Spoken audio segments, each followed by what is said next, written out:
एक बार देख लेना तुम सही आ रहा कि कैसे। सही लगा देना एकदम नज़दीक में ताकि दिखे पूरा। बोर्ड पे रहना ना।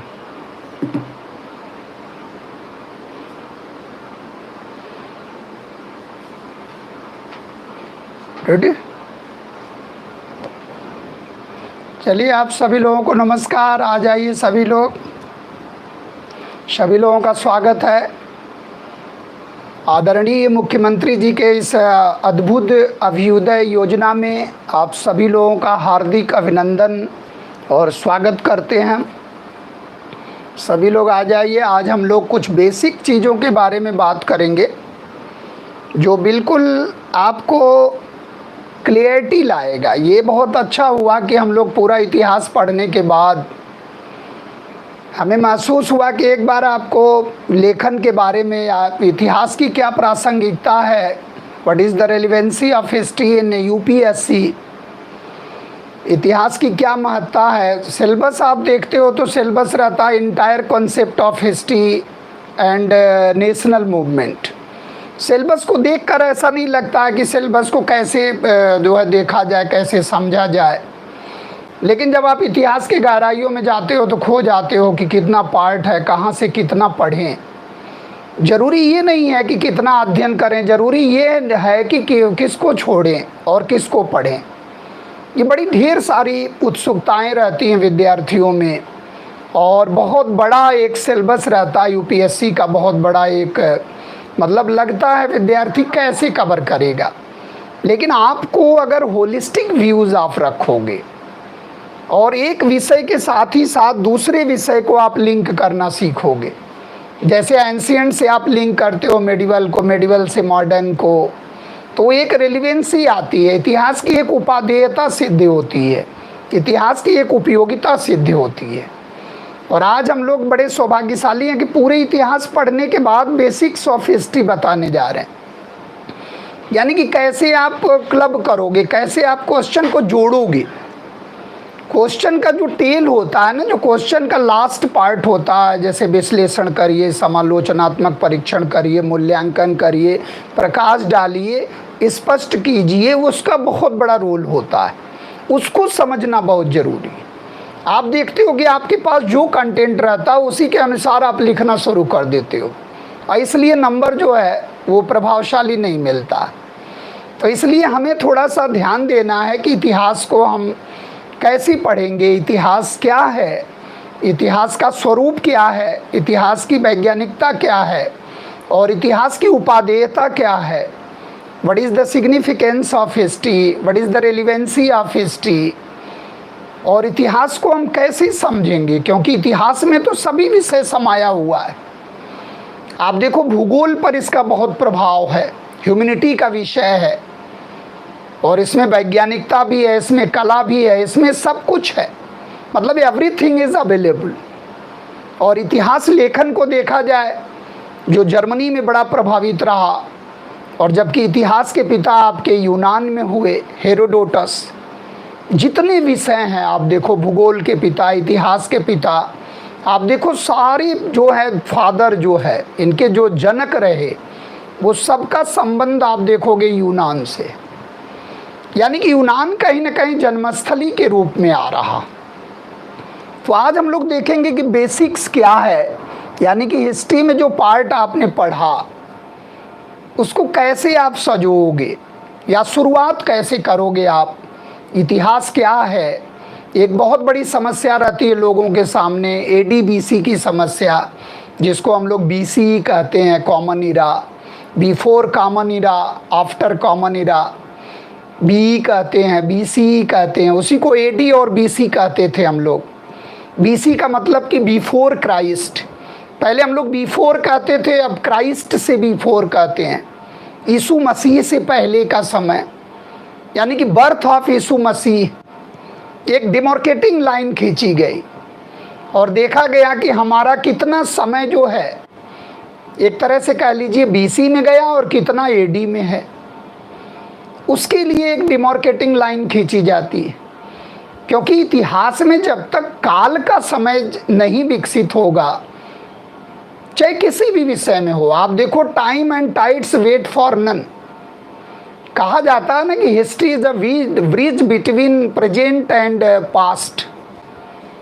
भाई आप एक चीज देखो कि इतिहास हम क्यों पढ़ते हैं, इतिहास की आवश्यकता हमें क्यों पड़ती है?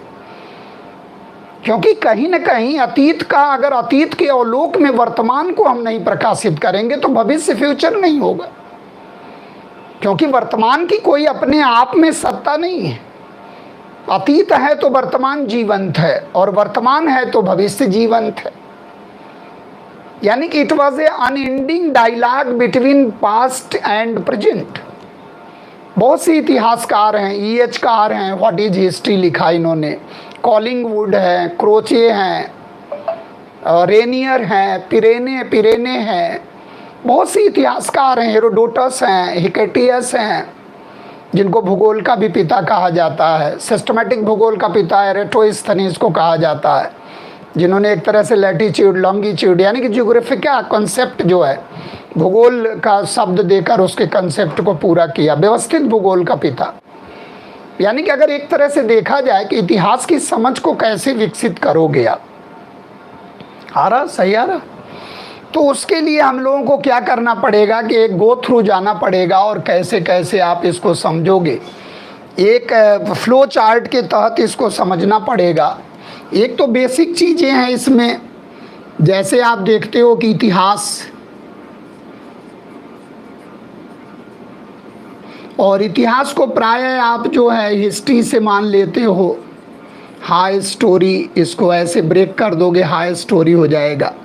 और ये जो शब्द है ये हिस्टोरी शब्द से बना है, यानी कि ग्रीक भाषा के, यूनानी भाषा के हिस्टोरी शब्द से बना है, जिसका मतलब होता है सत्य का अनुसंधान करना, सत्य की खोज करना।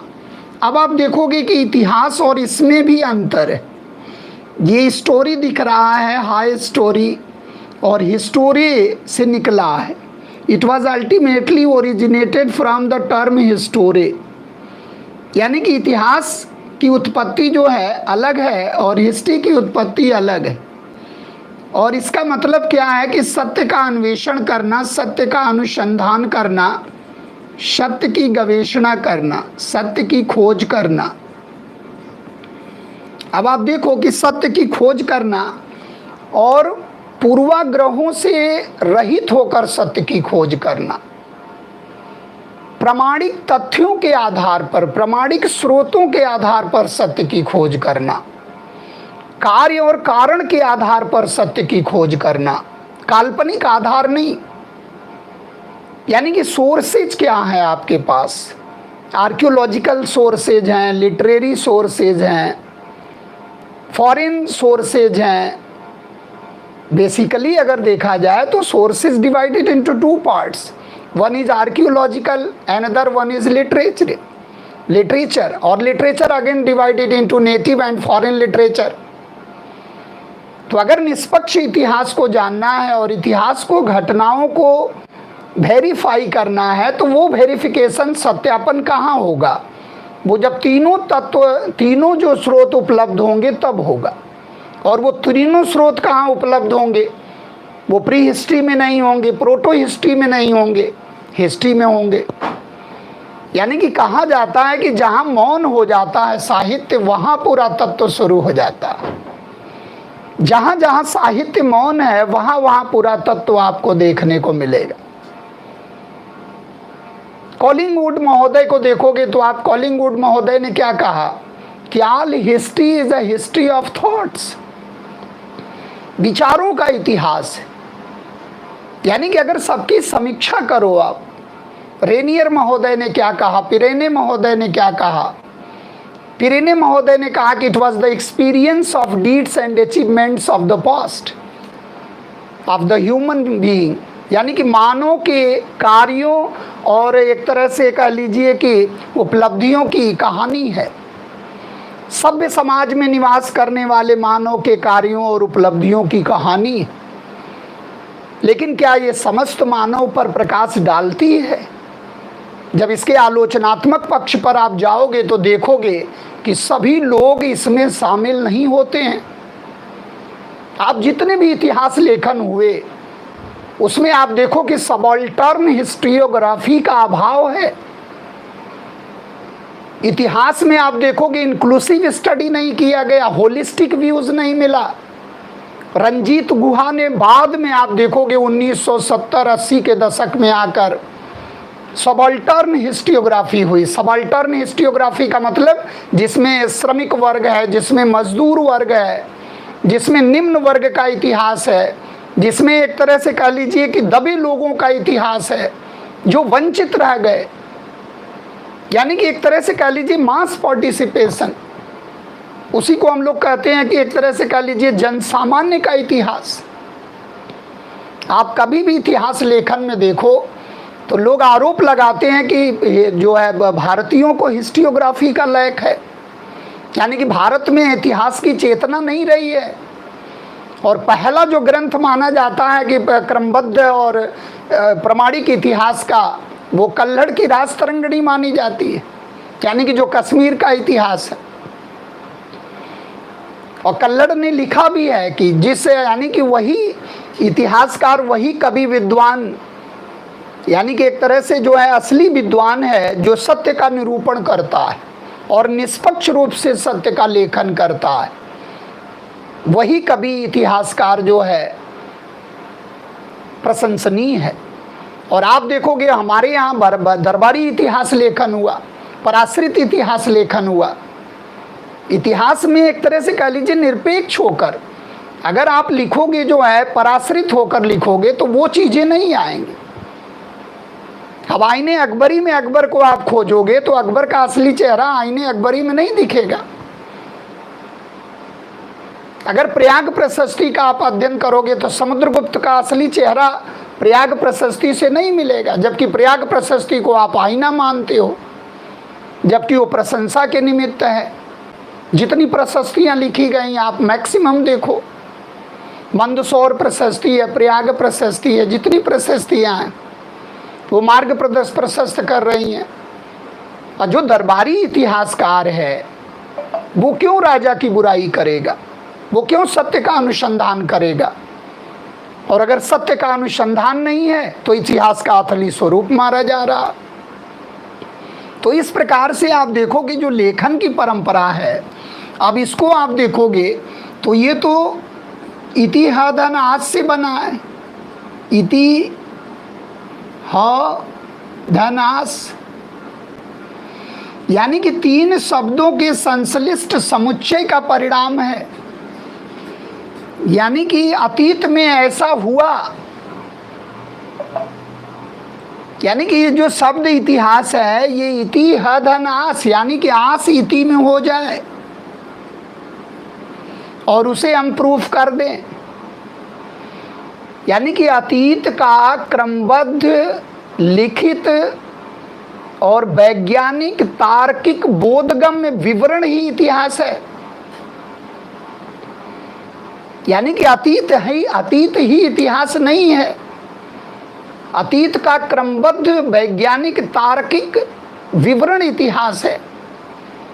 इसलिए जेवी व्यूरी का कोटेशन आप देखो कि history is a science, no less no more. इतिहास विज्ञान है, न कम न ज़्यादा।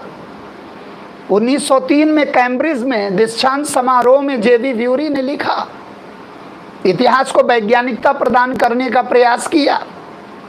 तो इतिहास में आप देखो कि इतिहास में अतीत की प्रासंगिकता है, यानी कि भूत भविष्य वर्तमान, भूत भविष्य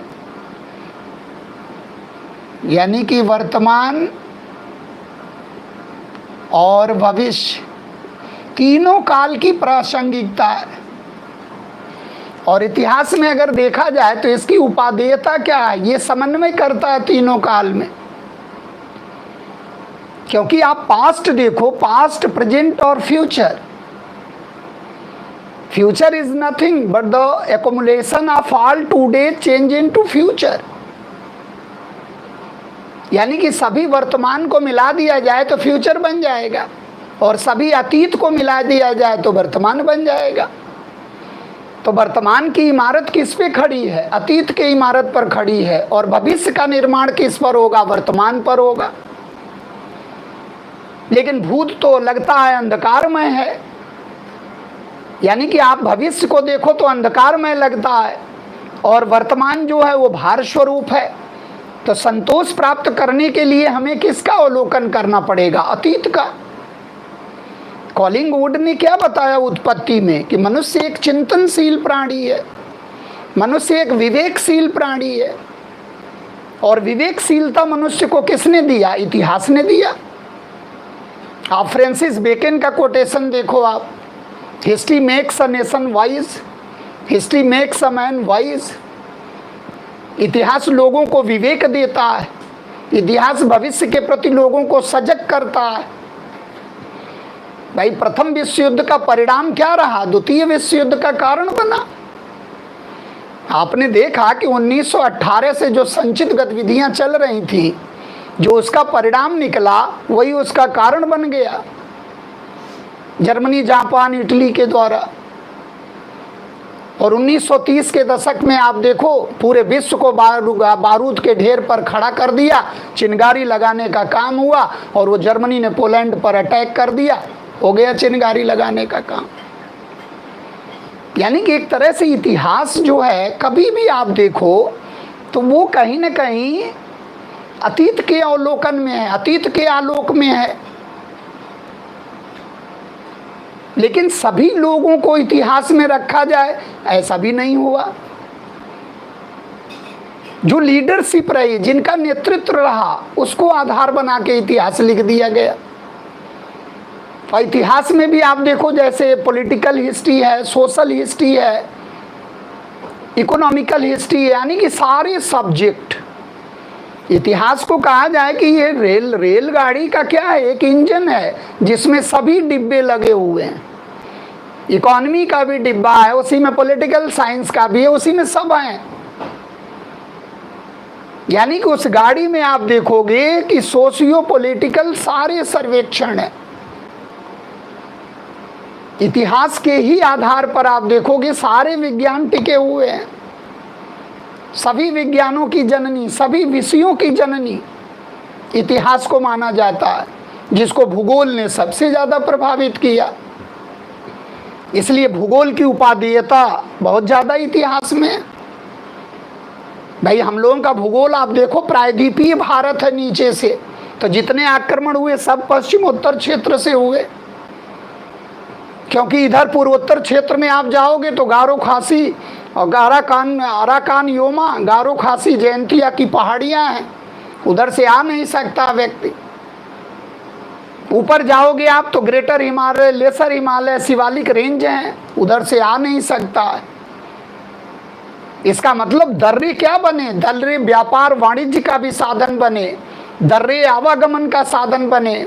जो पास थे, गोलन था, टोची था, खैबर दर्रा था, जितने आक्रमण हुए मैक्सिमम देखो आप आर्य से लेकर, यानी कि ईरानियों से लेकर, यूनानियों से लेकर और अहमद शाह अब्दाली तक जितने अटैक हुए आप देखो सारे अटैक उधर से हुए, दर्रों से होकर। तो दर्रों ने इतिहास को बहुत प्रभावित किया है।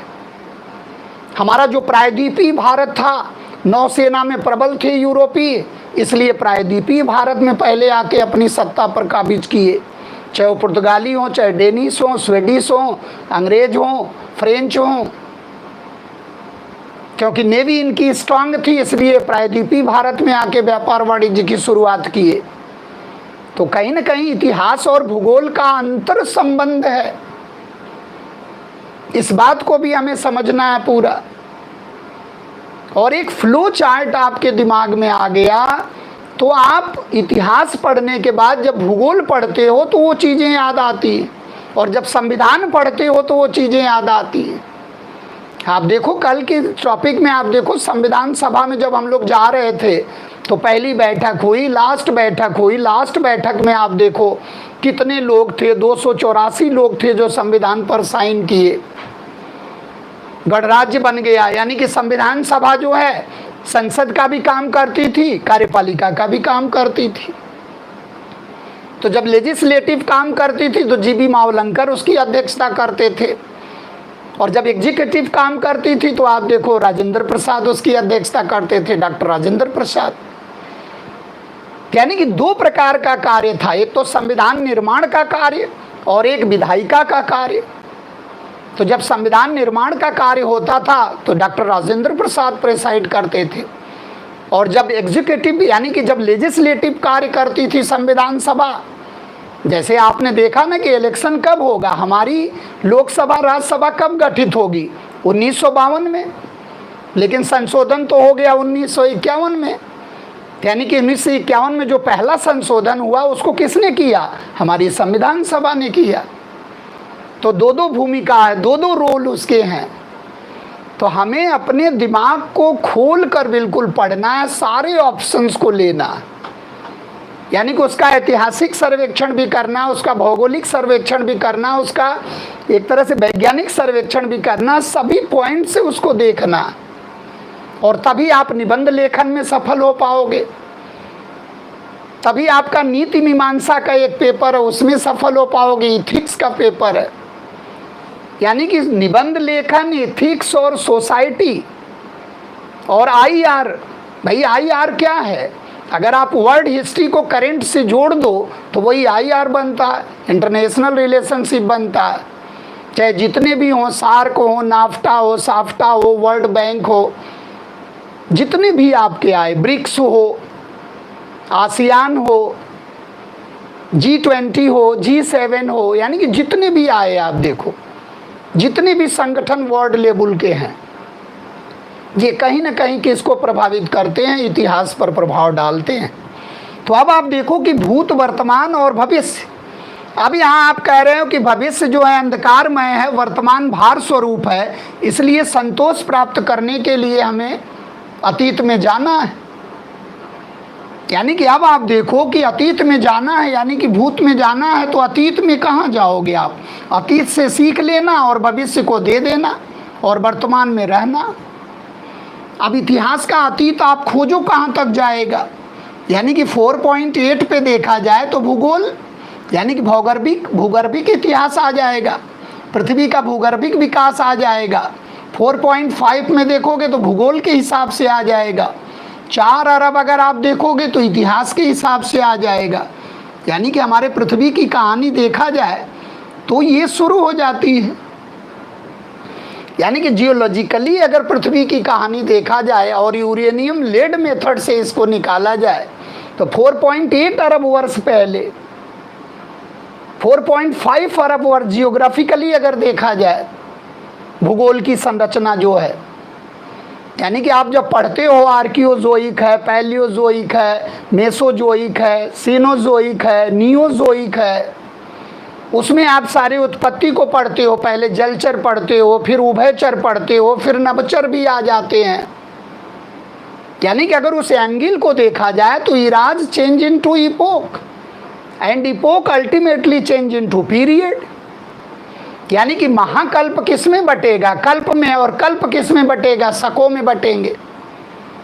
तो महाकल्प कितने आए, 5 आए, और 5 का जब आपने कल्प बनाया, इपोक बनाया, तो 4 बने, क्योंकि प्राइमरी, सेकेंडरी, टर्शियरी, क्वार्टरनरी। यानी कि आर्कियोजोइक या प्री पैलियोजोइक का कोई इपोक नहीं बना। हाँ, आर्चियन और प्री कैम्ब्रियन उसके युग बन गए 2, यानी कि 2 उसके हो गए। यानी कि टोटल अगर पीरियड देखा जाए, शक देखा जाए, तो 18 शकों में बटा हुआ है। अब कभी आ गया कि मछलियों का युग कौन है, एज ऑफ फिश, यानी कि डिवोनियन। तो अब डिवोनियन पीरियड यानी कि मछलियां आई कहाँ, तो साइलूरियन। गोंडवाना लैंड है, दक्कन में लावा का उद्भेदन है, लोनार झील का बनना है बुल्डाना में। यानी कि दक्कन में लावा का उद्भेदन होगा तो लोनार झील बनेगी, इसीलिए कहते हैं कि वो झील क्या है। यानी कि एक तरह से अगर देखा जाए तो पूरा आप देखोगे स्तनपाइयों का युग आएगा, फिर रॉकीज है, हिमालयाज है, और उसी के साथ विकास देखेगा मानव का, ममल्स का। यानी कि ईरा ऑफ रेप्टाइल्स देखा जाए तो मेसोजोइक ईरा है, जिसमें डायनासोर आएंगे, ट्रायसिक आएगा, जुरासिक आएगा, क्रिटेशियस आएगा, फिर पैलियोसीन आएगा, इयोसीन आएगा, ओलाइगोसीन आएगा, मायोसीन आएगा, प्लायोसीन आएगा, फिर प्लिस्टोसीन आएगा और होलोसीन आएगा। यानी कि पृथ्वी की उत्पत्ति और उसमें मानव की उत्पत्ति, यानी कि geological evolution of earth and human being. यानी कि अगर प्राइमेट को देखा जाए तो प्राइमेट कहाँ से आ रहा है, यानी कि सेनोजोइक से आप शुरू कर दोगे। जब हिमालयाज आ रहा धीरे धीरे, trans Himalaya, lesser Himalaya, Shivalik range, greater Himalayas, इस तरह से आप उत्पत्ति देखो। तो हिमालय अगर अपने 5वें उत्थान में शिवालिक में है, तो मानो भी अपने 5वें उत्थान में आप देखो होमोसैपियंस है, यानी कि रामापिथिकस, फिर ऑस्ट्रेलोपिथिकस, फिर आपका देखो वो हैबलिस, यानी कि हैबलिस मानो, फिर हिडेलबर्ग मानो, फिर होमो इरेक्टस, फिर निएंडरथल, फिर क्रोमैग्नन, फिर होमोसैपियंस। यानी कि मानव जो ज्ञानी मानव है उसका ठीक निकटतम पूर्वज आ जाए तो क्रोमैग्नन है, जो फ्रांस में हुआ करता था। निएंडरथल है जो जर्मनी के हुआ करता था, जर्मनी में। हमारे यहाँ भी देखोगे आप होमो इरेक्टस के साक्ष्य मिले, शिवालिक में आप रामापिथिकस के साक्ष्य मिले, सराय नाहर राय महादाह दमदमा में आप देखोगे तो एक तरह से कह लीजिए कि होमोसैपियंस के साक्ष्य मिले। यानी कि एक प्रकार से अगर देखा जाए तो कहीं ना कहीं समय का फैक्टर बहुत महत्वपूर्ण है। इसीलिए इतिहास में आप कहते हो 3P1E। कभी भी इतिहास को अगर कंट्रोल करना है तो 3P, पीरियड, प्लेस, पर्सन। आप देखो, यानी कि काल विशेष होगा और स्थान विशेष होगा और व्यक्ति विशेष होगा और घटना विशेष होगा, इवेंट। यानी कि 3P1E, इसी को मिलाकर इतिहास बनेगा। कभी भी अगर आप इतिहास का अवलोकन करो तो ये 4 एंगल मिलेंगे, कहीं भी किसी भी एंगल से आप देखो। जैसे हम लोगों ने एक अवलोकन किया कि अगर इसी के आधार पर आप देखोगे तो 1861 लॉर्ड कैनिंग दिल्ली और पुरातत्व सर्वेक्षण विभाग, पुरातत्व सर्वेक्षण, आर्कियोलॉजिकल सर्वे। अब आप देखो इसमें सारे एंगल से एक घटना बहुत बड़ी घटित हो रही है। यानी कि 1867 में दिल्ली में आर्कियोलॉजिकल सर्वे डिपार्टमेंट की स्थापना हो रही है।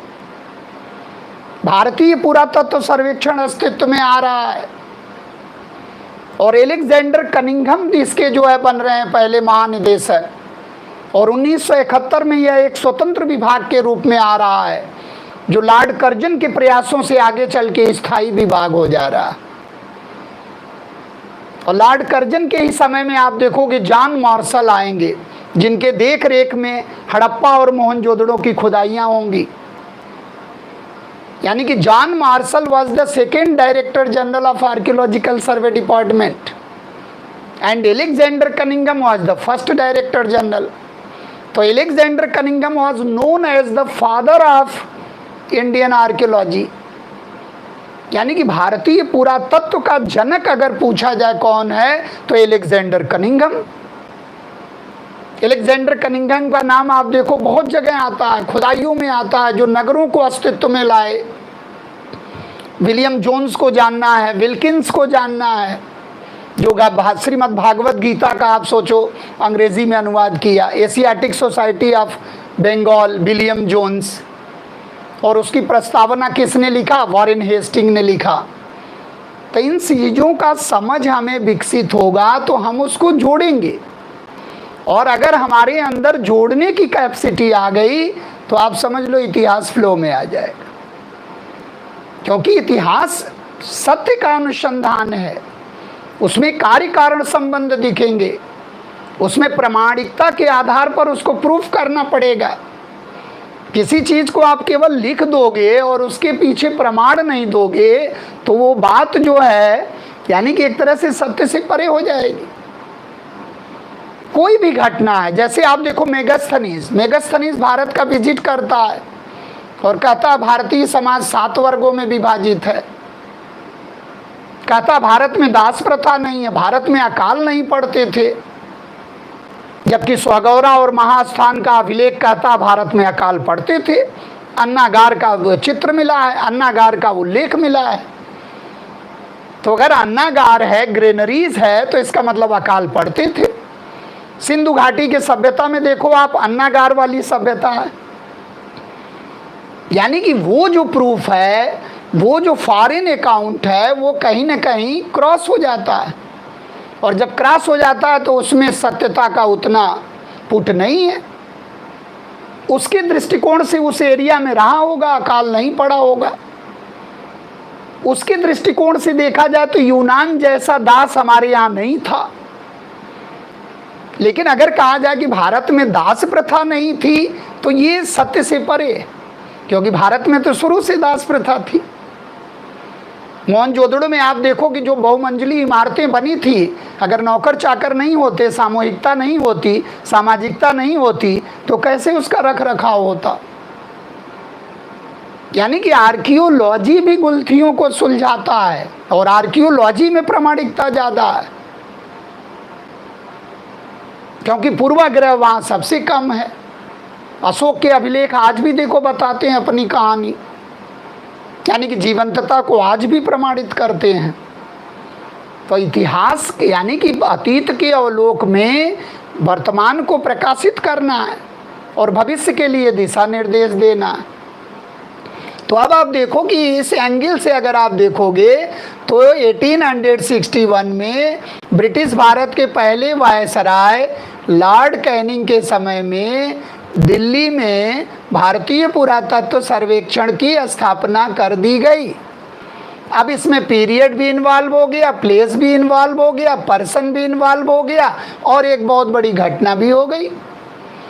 तो भारतीय पुरातत्व सर्वेक्षण विभाग यानी कि कब अस्तित्व में आया, तो लॉर्ड कैनिंग या ICS या IPC, CRPC, Indian high court act. Bharat में पहला जो उच्च न्यायालय स्थापित हुआ लॉर्ड कैनिंग के समय में। ICS को एक अमल में लाया गया, ICS एक्ट आया लॉर्ड कैनिंग के समय में। तो यानी कि ये चीज़ हमें दिमाग में रखना है। फर्स्ट ICA एक्ट आया, इंडियन काउंसिल एक्ट आया लॉर्ड कैनिंग के समय में। अब देखो आप, हम लोग बेसिक्स पढ़ रहे हैं और पहुंच रहे हैं कहाँ, इतिहास में, मॉडर्न में पहुंच रहे हैं। यानी कि एंशिएंट मेडिवल मॉडर्न।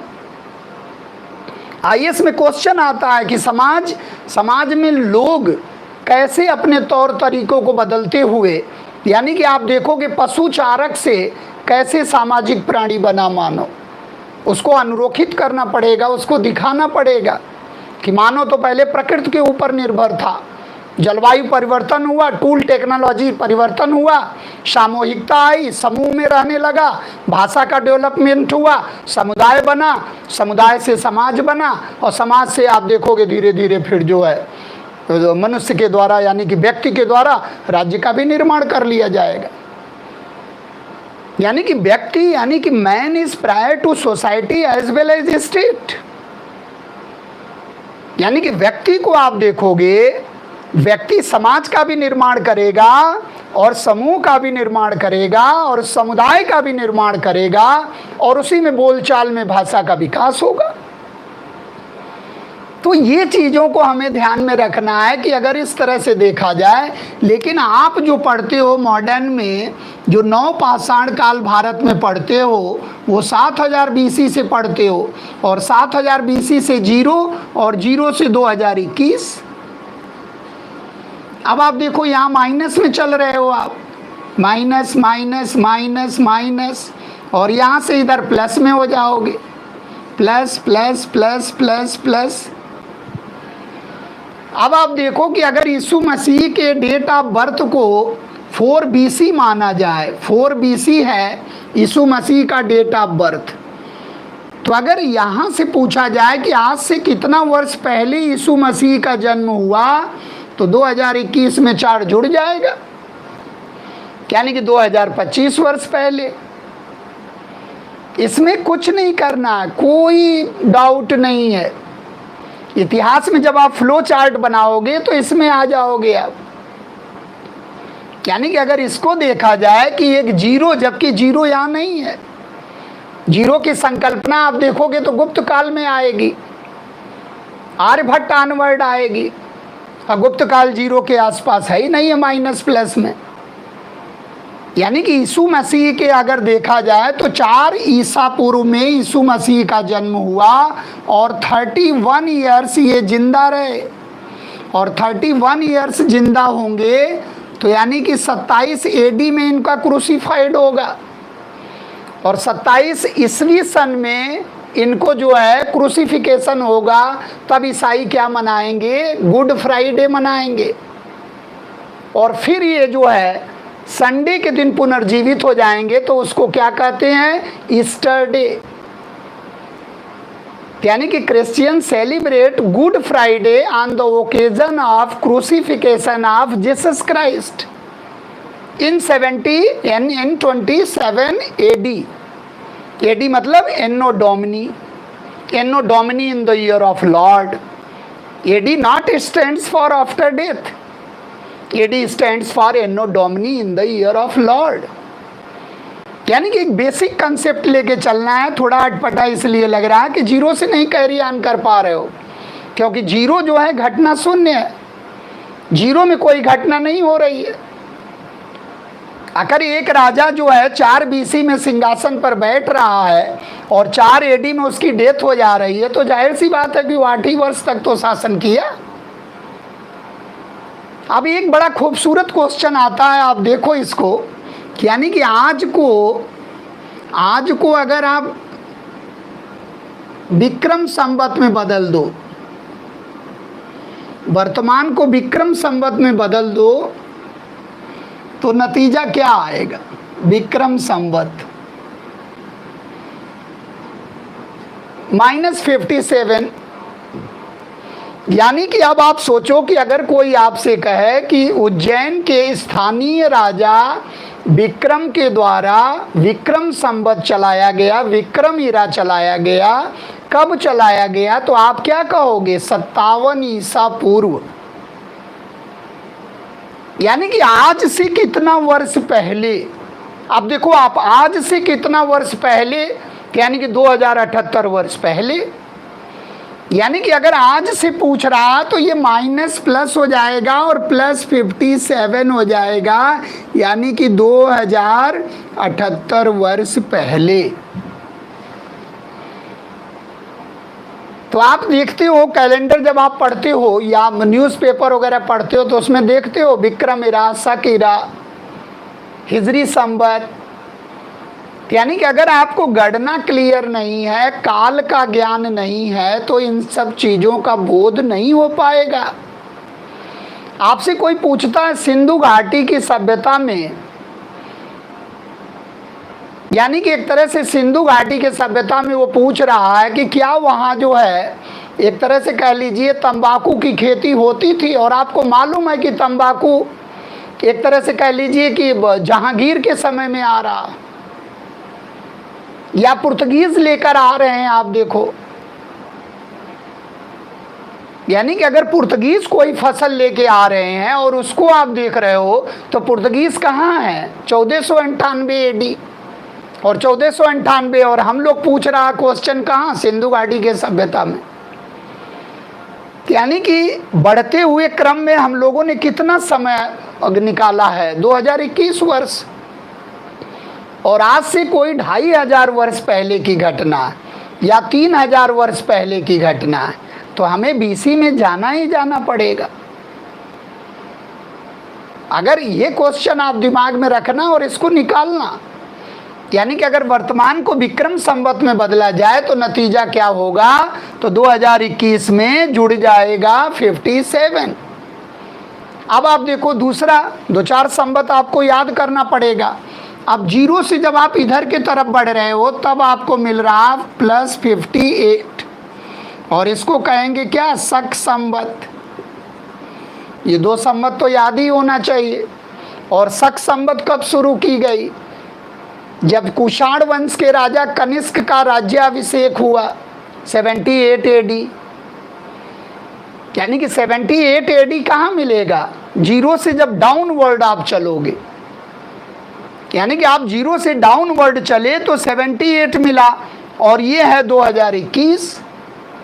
अब कोई पूछ रहा है कि 2021 को शक संवत में बदल दो, तो इसका मतलब नतीजा क्या आएगा कि 78 माइनस हो जाएगा। तो ये चीज़ हमेशा इसके संदर्भ में कैलकुलेट करना है, और ये चीज़ों को थोड़ा सा दिमाग में आप रखोगे तो क्लियर रहेंगी बातें। अब जैसे मान लो एक क्वेश्चन आता है, जीएस में बहुत बार क्वेश्चन आया है कि भारत में ईसाई धर्म का प्रवेश पहली बार किस सेंचुरी में हुआ। अब आपको ये काल का गणना नहीं मालूम है तो आप मिस कर जाओगे, लगा ही नहीं पाओगे। और जबकि फर्स्ट सेंचुरी BC है। आप देखो फर्स्ट सेंचुरी AD होगा, ना कि फर्स्ट सेंचुरी BC होगा, क्योंकि अब आप देखो कि यीशु मसीह का जन्म हो रहा है और फिर ईसाई धर्म अस्तित्व में आ रहा धीरे धीरे, और यहाँ क्रूसिफिकेशन हो रहा है। तो इसका मतलब ये घटना कहाँ है, 20 और 25 के आसपास की है। यानी कि 20 और 25 AD के आसपास की है, और 0 से लेकर 100 के बीच में कौन सी सेंचुरी आएगी, फर्स्ट सेंचुरी। लेकिन ये क्या होगा, AD होगा, ना कि BC होगा। और जैसे ही आप फर्स्ट सेंचुरी AD के बजाय BC लगा दिए तो गलत हो जाएगा, क्योंकि अगर आपने BC लगाया तो इसका मतलब आप 100 से इधर के तरफ हैं। ये चीज़ ध्यान रखना। यानी कि अगर क्वेश्चन आ जाए कि ये घटना 20 से 25 AD वाली कहाँ मिलेगी, तो ये फर्स्ट सेंचुरी AD में मिलेगी, न कि BC में मिलेगी। जैसे कोई पूछे कि इतिहास का पिता जो है, इतिहास के पिता हेरोडोटस किस सेंचुरी में हैं, तो अगर सेंचुरी बनाने नहीं आता है तो आप रटते रहोगे, कुछ नहीं होगा। यानी कि हमें उसको डेट को सेंचुरी में बदलना है। तो ये उज्जैन के स्थानीय राजा विक्रम के द्वारा विक्रम संवत चलाया गया। अब जैसे कोई कहे कि कलयुग कितने समय तक रन किया, जैसे आप पढ़ते हो ना, सतयुग, त्रेता, द्वापर, कलयुग, 4 युगों में बटा है, लास्ट वाला चल रहा। पूरे इतिहास को आप देखोगे तो कलयुग में है। तो जाहिर सी बात है कि एक मानव का एक विवेक यानी कि उत्सुकता होनी चाहिए कि कलयुग कब से शुरू हुआ। तो कलयुग को अगर देखना है तो कलयुग आप देखो कि 0 से आप बढ़ जाओ, और 0 से 3102 BC। अब 3102 BC आप देखोगे, 3102 BC में कली संवत की शुरुआत होती है, यानी कि कलयुग। इसको हम लोग कली संवत कहते हैं। अब देखो आप, यानी कि महाभारत की लड़ाई का अगर पौराणिक तथ्य देखा जाए तो यहाँ हो रहा है। ऐसे इतिहास में आप पाओगे 950 BC के आसपास महाभारत की लड़ाई। लेकिन जो कलयुग का प्रारंभ हो रहा वो 3102 BC में हो रहा, और 3102 BC को 2021 जोड़ दोगे तो पता चल जाएगा कलयुग कितना रन किया है। और इसको 12,000 मिला है, तो 12,000 12,000 12,000 करते चले जाओगे, 48,000 सतयुग वाला है। और उसके बाद युग में आप देखोगे 12,000 घटता चला जाएगा। यानी कि एक चीज़ आपको दिमाग में रखना है, और ये जो है यानी कि 3102 BC। अब 3102 BC में आप कहाँ चले गए, सिंधु घाटी से भी पहले चले गए, यानी कि ताम्र पाषाण काल की तरफ आप चले गए। यानी कि पहले पाषाण काल, फिर ताम्र पाषाण काल, फिर इंडस वैली सिविलाइजेशन, फिर वैदिक कल्चर, और फिर जैन और बौद्ध आ जाएंगे, महाजनपद आ जाएंगे ढेर सारे। तो एक फ्लो चार्ट आपके पास ये होना चाहिए और एडीबीसी की संकल्पना आपकी क्लियर होनी चाहिए। 2-4 क्वेश्चन आप लिखोगे, घटाओगे, जोड़ोगे, खुद पता चल जाएगा। अब जैसे पैगंबर हजरत मोहम्मद साहब मक्का से मदीना की ओर गए तो हिजरी संवत की शुरुआत हुई। तो हिजरी संवत कहाँ है? यानी कि 622 ईस्वी सन, यानी कि 622 ईस्वी सन में पैगंबर हजरत मोहम्मद साहब shifted from Mecca towards Medina. तो कभी भी आप हिजरी को संकल्प में देखोगे तो 622 के संदर्भ में है। अब उसका कैलकुलेशन करोगे तो पता चल जाएगा आज कितना हिजरी संवत है। तो ये चीज़ों को थोड़ा सा हमें कैलकुलेशन पॉइंट से दिमाग में रखना पड़ेगा, तब ये पॉइंट आपका क्लियर होगा इतिहास में। और इसके लिए सबसे अच्छा क्या है कि आप इसको जो है 1-2 क्वेश्चन लिख लोगे कि आज को, जैसे आप क्वेश्चन लिख के उसको कैलकुलेट करके डालना। आप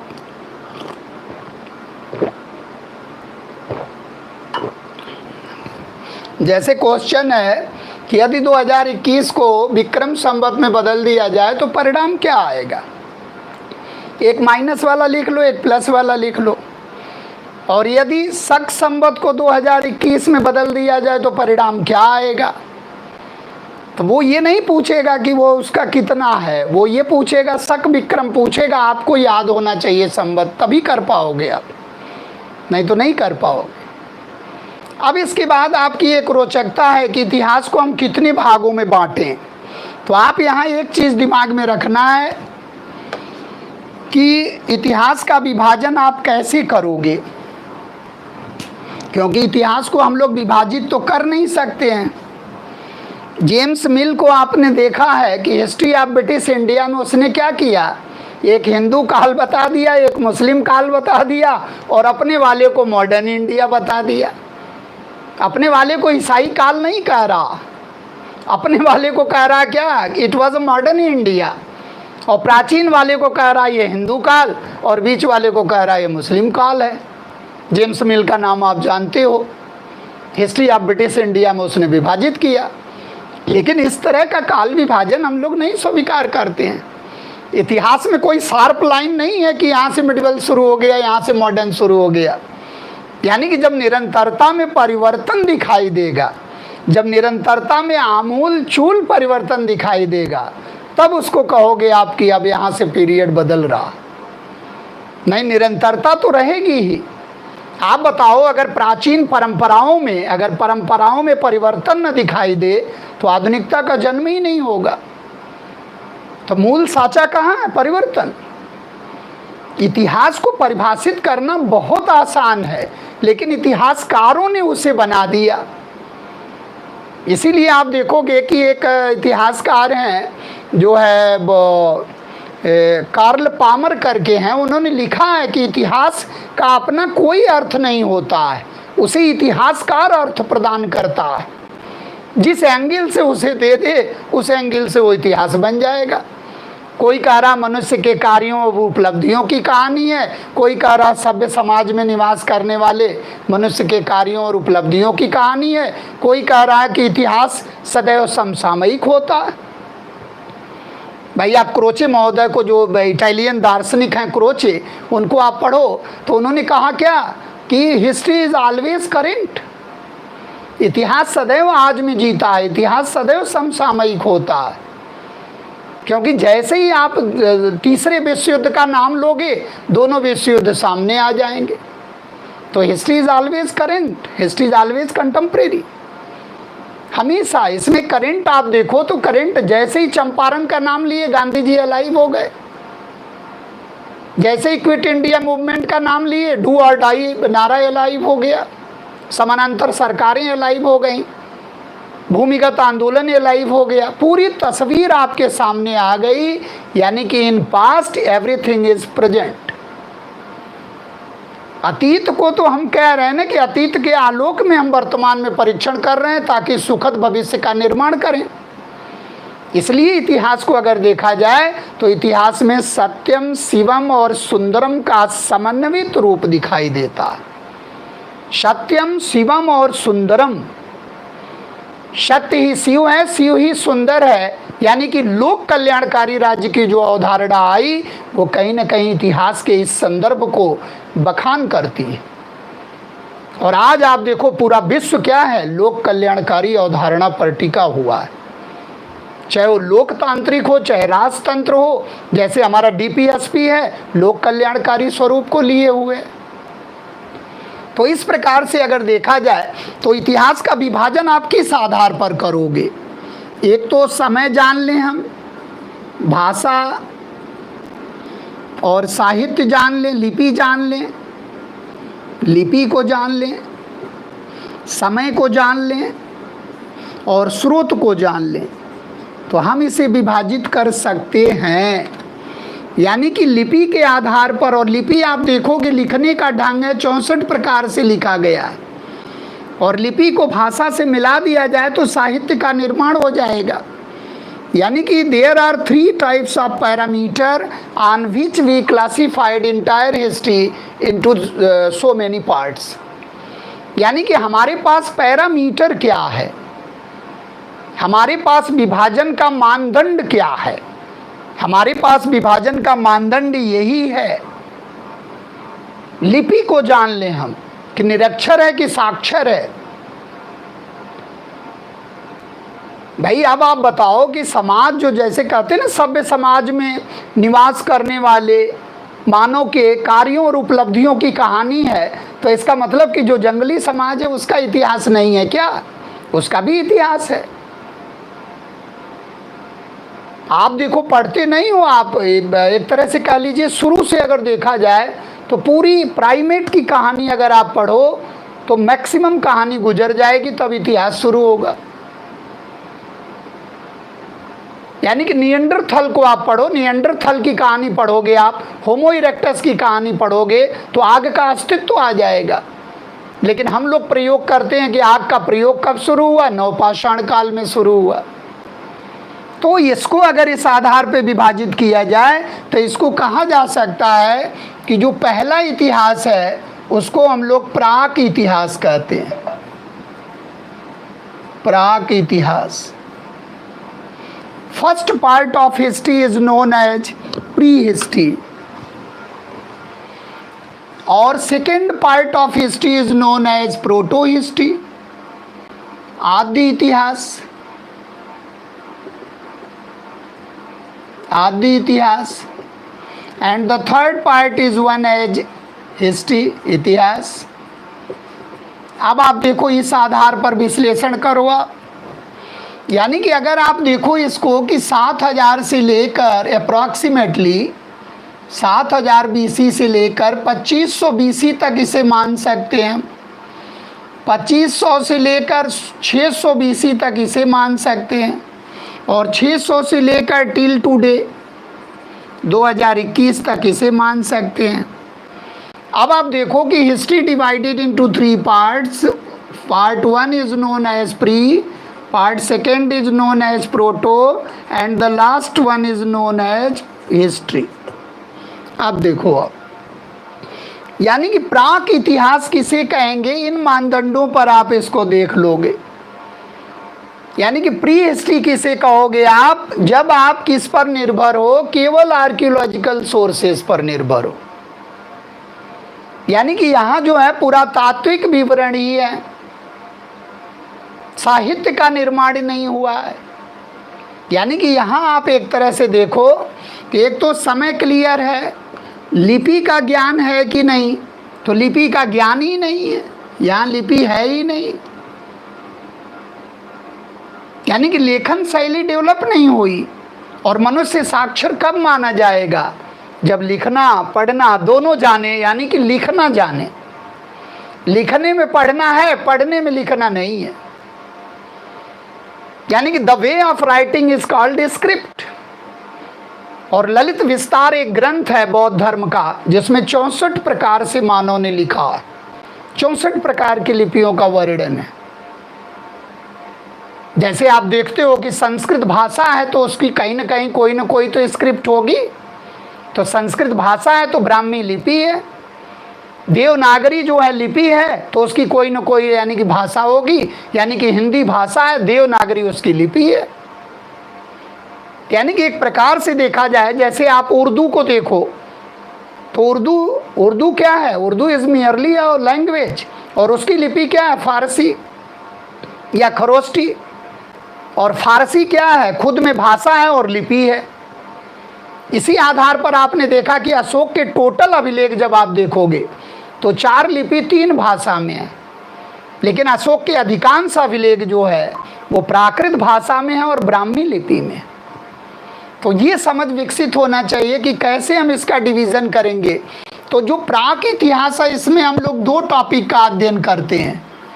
एक पाषाण काल है जिसको हम लोग स्टोन एज के नाम से जानते हैं, और एक ताम्र पाषाण काल है जिसको धातु युग के नाम से जानते हैं, यानी कि चालकोलिथिक, जहाँ धीरे धीरे ग्रामीण सभ्यता का विकास होने लगा था।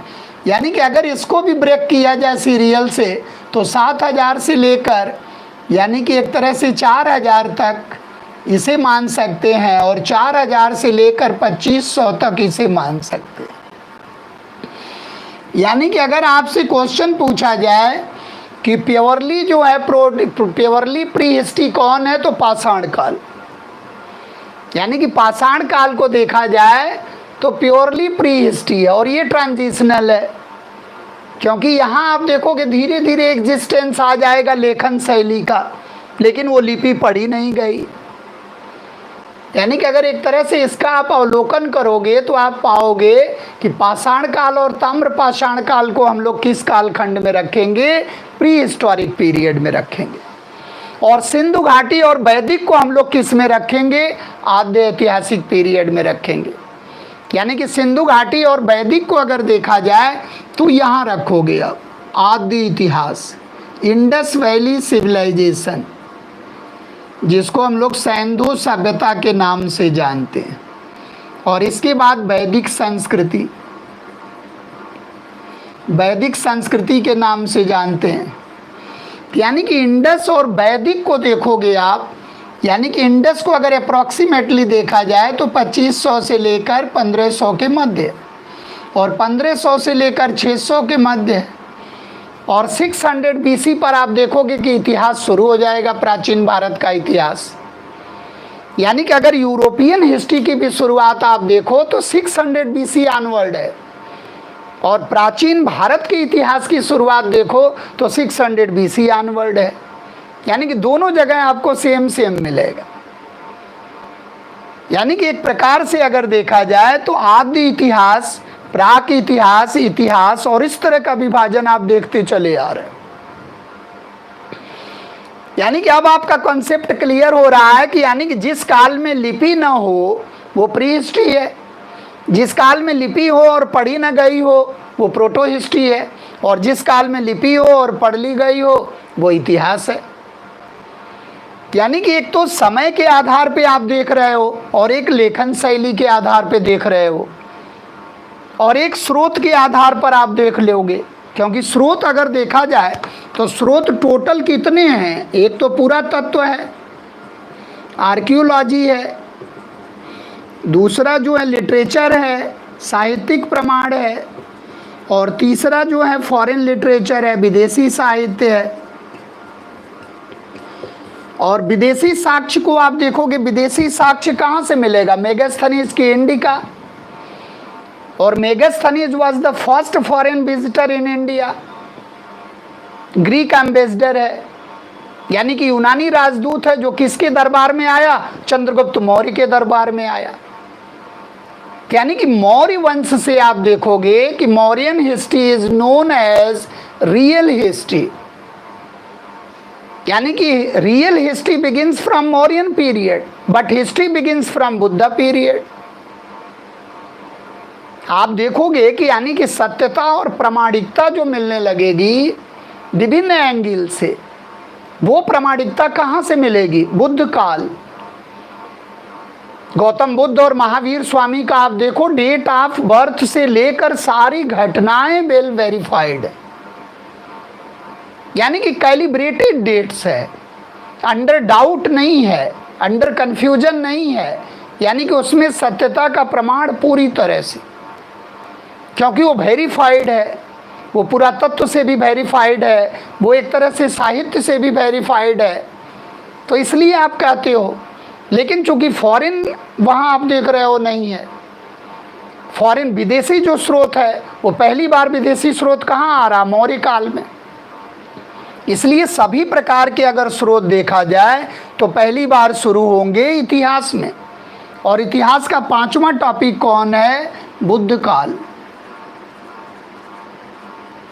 तो अगर आप एक फ्लो चार्ट बनाते हो तो बुद्ध काल आपका 600 BC से लेकर और दो यानी कि 322 BC तक, और 322 में ही चंद्रगुप्त मौर्य का राज्याभिषेक होता है पाटलिपुत्र में, यानी कि चंद्रगुप्त मौर्य का राज्याभिषेक पाटलिपुत्र में आप देखोगे तो 322 में ही होगा। यहाँ से एग्जैक्ट आपको मिलने शुरू हो जाएगा। यानी कि भारत में अगर देखा जाए तो सिकंदर के आक्रमण से लेकर टिल टुडे, यानी कि 326 ईसा पूर्व से लेकर आज तक का इतिहास क्या है, एवरीथिंग इज वेरीफाइड।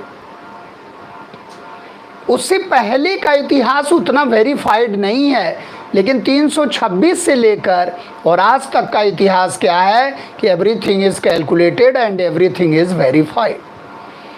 तो अब आप देखो कि इतिहास का पहला जो कालखंड है, यानी कि इतिहास का पहला जो टॉपिक है वो पाषाण काल, दूसरा ताम्रपाषाण काल, तीसरा सिंधु घाटी की सभ्यता, चौथा वैदिक और 5वां जो है बुद्ध काल। यानी कि 5वां टॉपिक आप देखोगे तो बुद्ध काल है।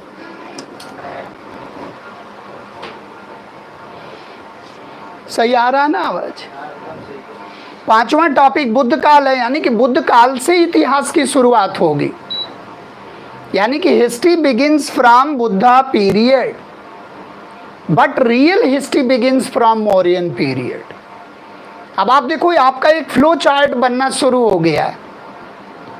पाषाण काल से लेकर अब अगर धातु में, अब आप मान लो कोई इतिहासकार ये कह रहा है कि सिंधु घाटी के बाद है ताम्रपाषाण काल, तो इसका मतलब कांसा पहले अस्तित्व में आ गया, तांबा बाद में आया। जबकि तांबा जो है ओरिजिनल मेटल है और उसमें मिलाया जाएगा टिन तो बनेगा कांसा। यानी कि ब्रॉन्ज एज सिविलाइजेशन कौन है, सिंधु घाटी की सभ्यता, और कांसा धीरे धीरे मिलने लगा था ताम्रपाषाण काल में, इसलिए उसका धीरे धीरे आगमन होने लगा था।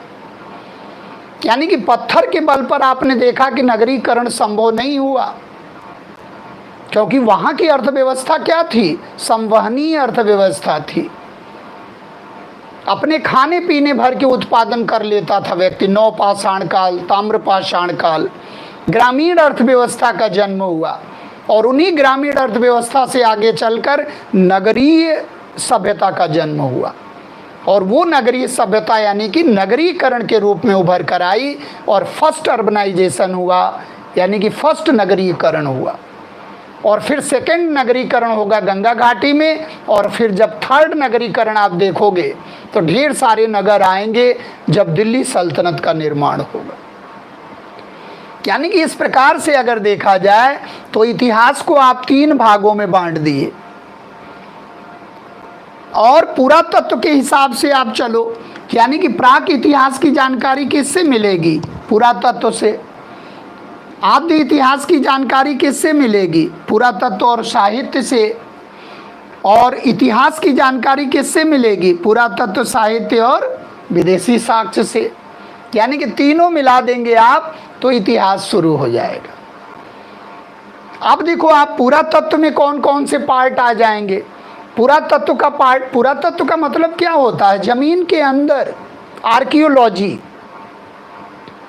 और आर्कियोलॉजिकल सर्वे कैसे करोगे आप, स्ट्रेटिग्राफी है और टाइपोलॉजी है। यानी कि पृथ्वी के अंदर जो लेयर्स बना है उसका अध्ययन करते हैं। जैसे मेहरगढ़ की खुदाई में देखो आप, मोहनजोदड़ो के खुदाई में 7 लेयर्स मिले। तो सबसे निचला लेयर्स क्या बता रहा है, सबसे जो निचला लेयर्स है वो कहानी बता रहा आपका फर्स्ट, और सबसे जो लास्ट वाला है वो तो पतन की कहानी बता रहा। यानी कि ओरिजिनेशन कहाँ है? ओरिजिनेशन निचले लेयर में है, और ओरिजिनेशन में जाते जाते आप देखोगे जल मिल जाएगा, क्योंकि भारत की खुदाई कैसी है? वर्टिकल है। भारत में पुरातत्व विभाग अधिकांश खुदाई कैसे करता है? वर्टिकल करता है, न कि हॉरिजॉन्टल करता है।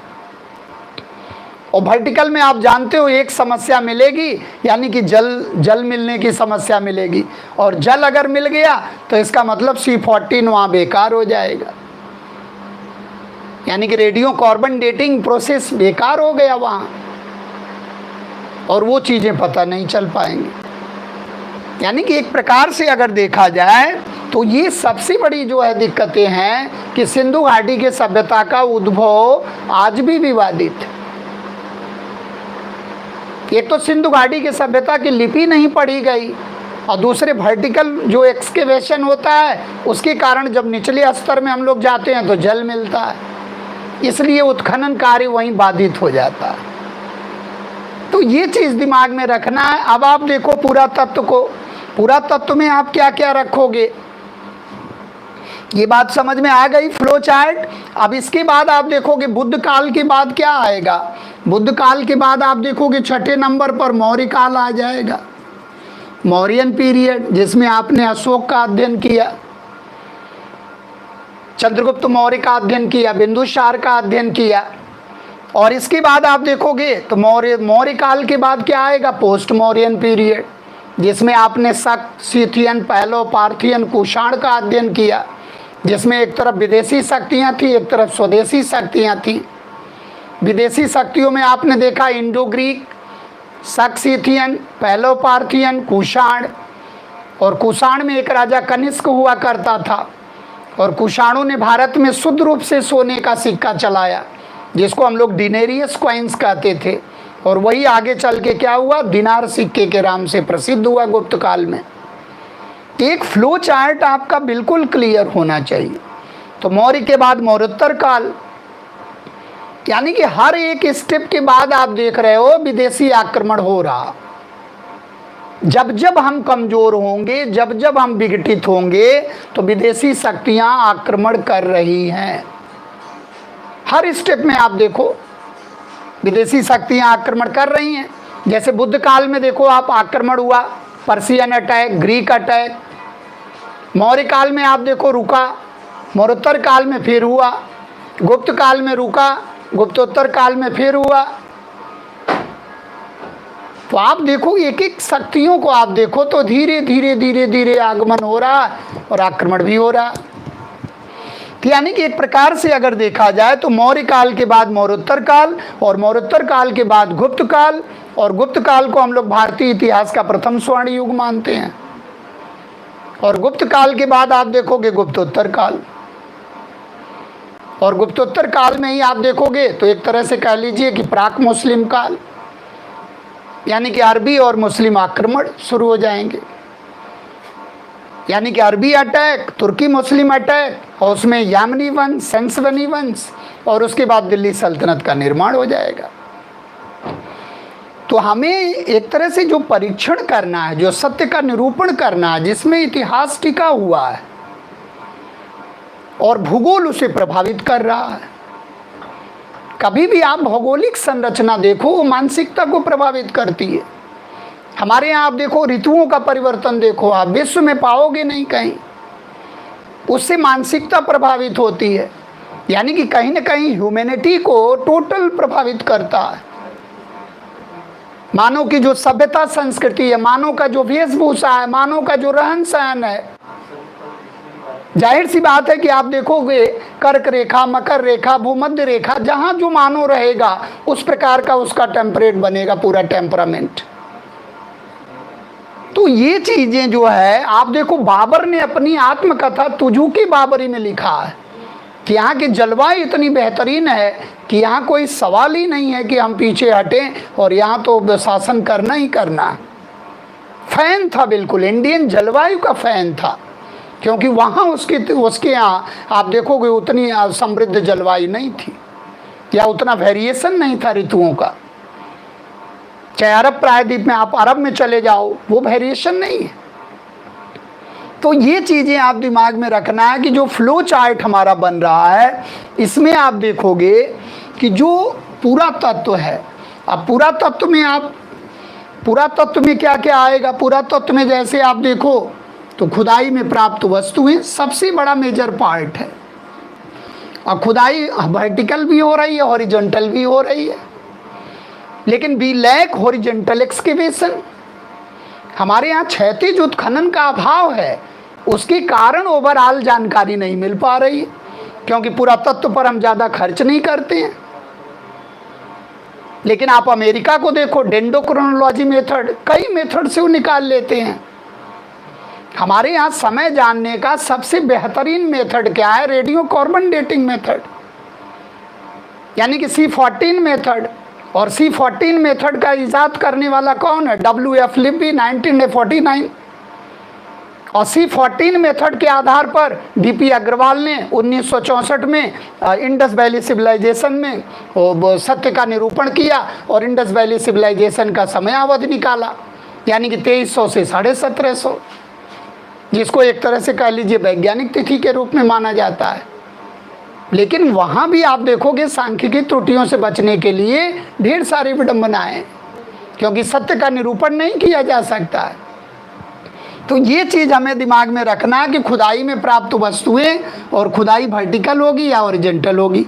इसके बाद आप देखोगे इसका अंग कौन है? अभिलेख है। अब अभिलेख में आप देखोगे कि एक अपठनीय अभिलेख है। अब भारत का सबसे प्राचीन अपठनीय अभिलेख आ जाए तो इंडस स्क्रिप्ट, सिंधु घाटी के सभ्यता में जो मुहरें मिली हैं, इंडस सील्स जो मिली हैं, यानी कि सिंधु घाटी के सभ्यता की जो 2500 BC के आसपास जो मुहरें मिली हैं, वो हमारा सबसे प्राचीन अभिलेख माना जाता है। But that can not be deciphered by any scholar till today, यानी कि वो हमारा कैसा अभिलेखीय रिकॉर्ड है? अपठनीय है। तब आपसे क्वेश्चन आता है कि पठनीय अभिलेख की परंपरा किसने शुरुआत की? तो सम्राट अशोक ने की। और अशोक के अभिलेख किसके तर्ज पर हैं, किसके नमूने पर हैं? तो डायरियस फर्स्ट, दारा फर्स्ट के नमूने पर हैं। वहाँ आपने पढ़ा था पर्शियन अटैक में, यानी कि भारत के सरहद में एंट्री करने वाला पहला व्यक्ति फॉरेन कौन है? डायरियस फर्स्ट है।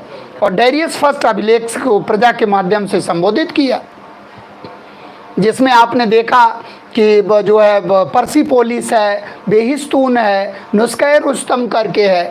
पर्सिपोलिस यानी कि दुनिया में आप देखो कि पहला सम्राट, पहला राजा जिसने अभिलेख उत्कीर्ण कराने की परंपरा शुरू की, तो सम्राट जो है डायरियस फर्स्ट, और उसी के नमूने पर जो है सम्राट अशोक के अभिलेख हैं।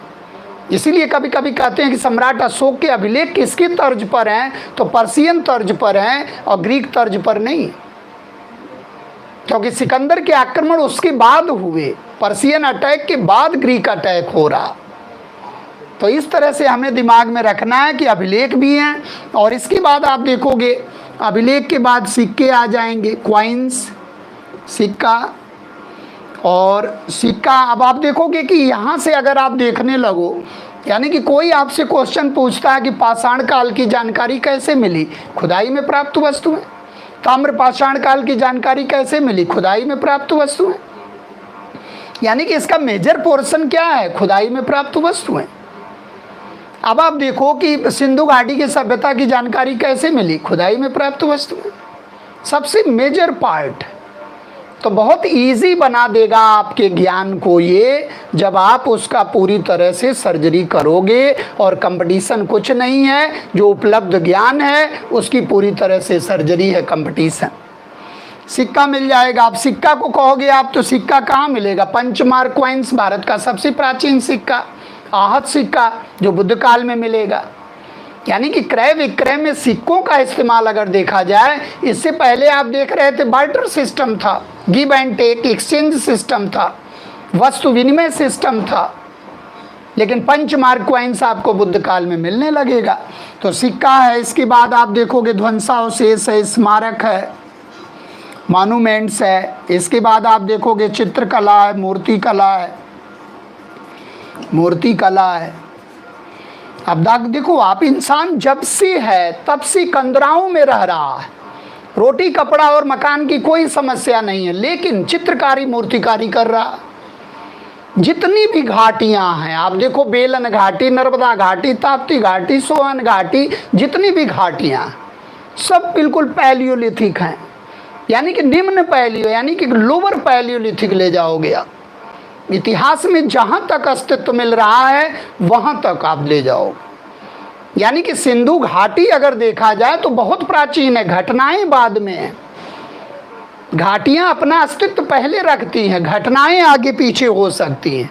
जैसे भीमबेदका में आप देखो केव पेंटिंग है, चित्रकारी है। लोहदा नाला बेलन घाटी में आप देखोगे तो तक्षण कला का बड़ा बेहतरीन उदाहरण है, यानी कि तक्षण कला यानी कि मूर्ति कला का बड़ा बेहतरीन उदाहरण, और वो भी हड्डी से बनी प्रतिमा है, मदर गॉडेस की प्रतिमा है।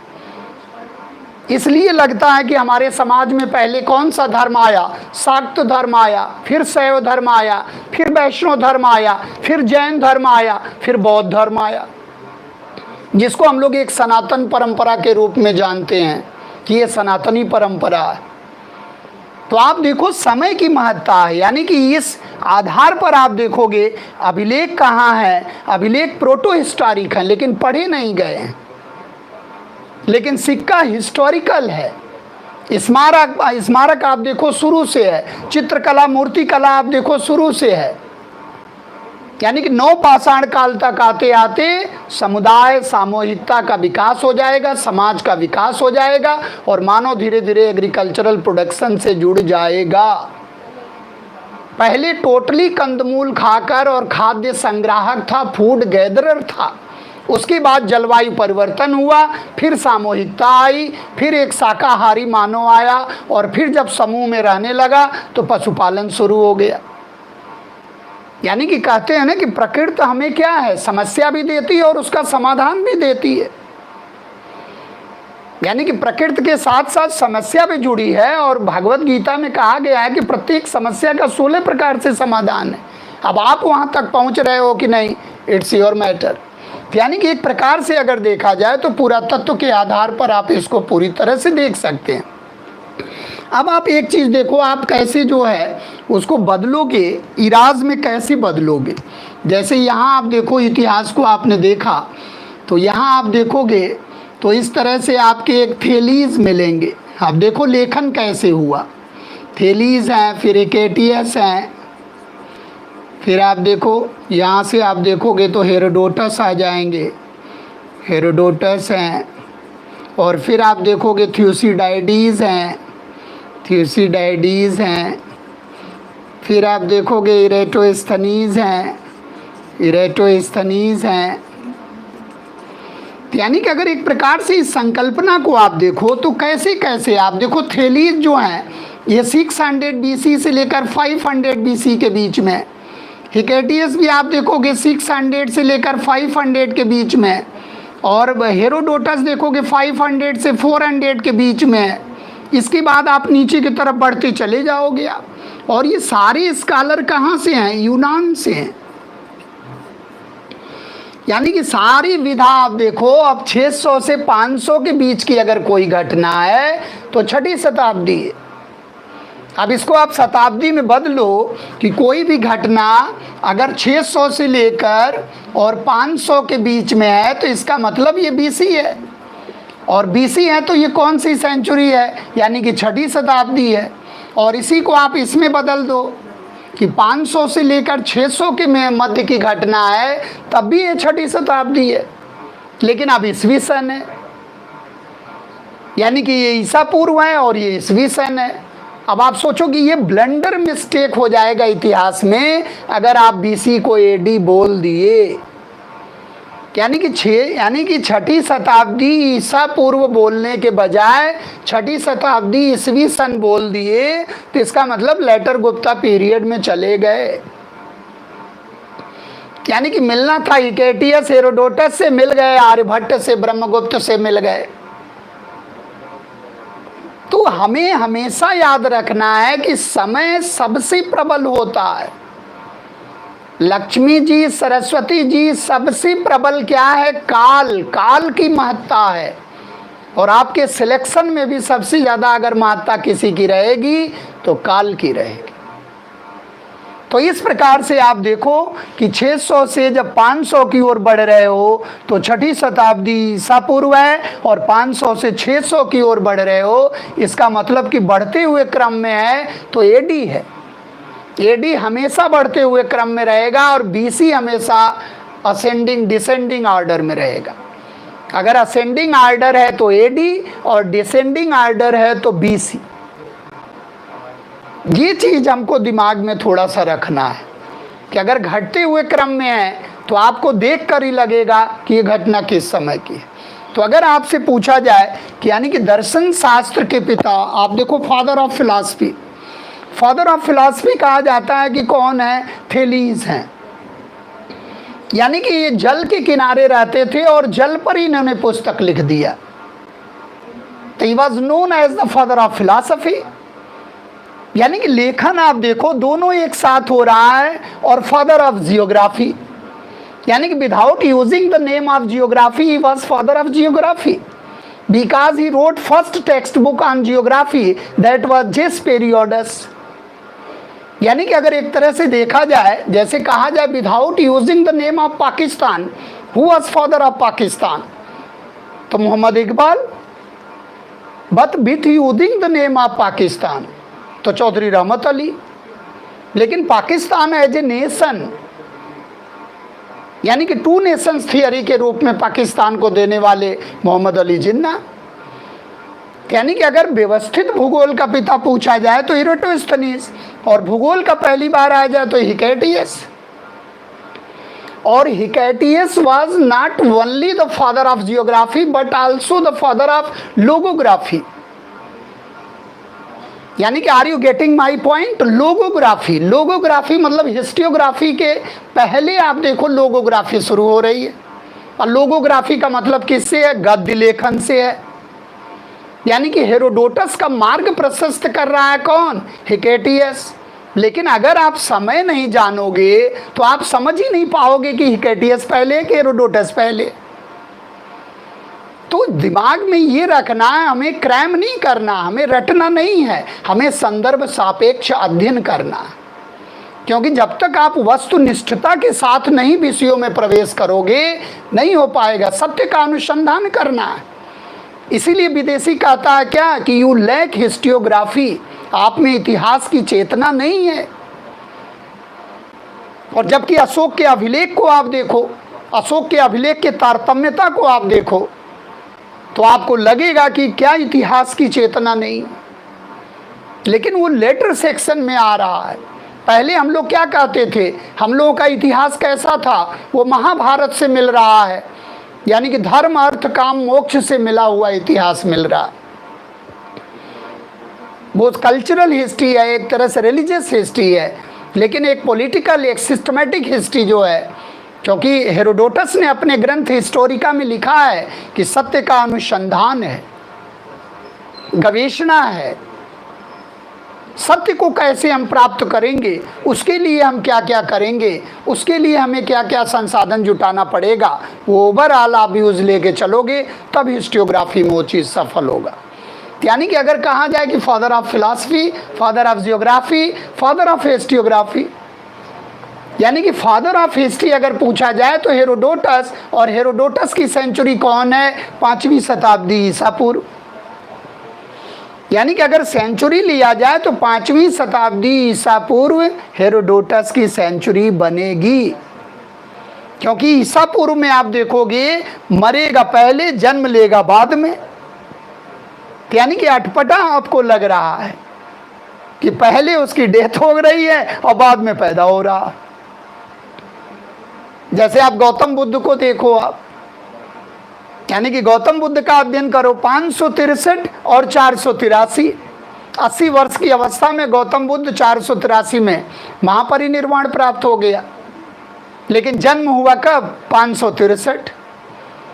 तो इन चीज़ों को हमें ध्यान रखना। और इसके बाद थियोसिडाइडिस, थियोसिडाइडिस को हम लोग क्या मानते हैं? Father of scientific historiography,